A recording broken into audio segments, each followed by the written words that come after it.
Maliyyə teması deyil, çünki biraz siz istədik emosional vəziyyətinizdə töhfə verək. Bədən dili və onun davranışda əhəmiyyəti, faydası, mən düşünürəm ki, sizin üçün də maraqlı olacaq. Bugün düşünürəm ki, çox fərqli bir təlim olacaq. Düzgün danışmaq və bunun təməli olan düzgün nəfəs almağı öyrənəcəyik.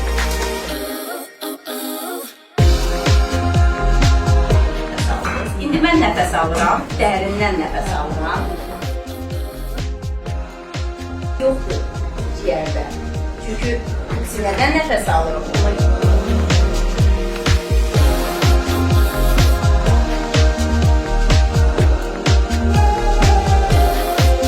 Ciyərinizi genişləndirməyin ən yaxşı yollarından biri budur.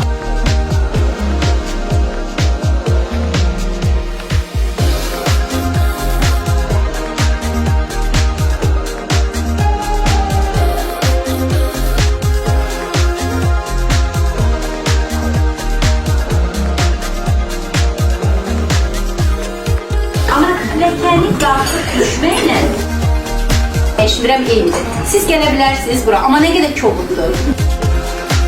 Və diqqətlə baxanda görürsən ki,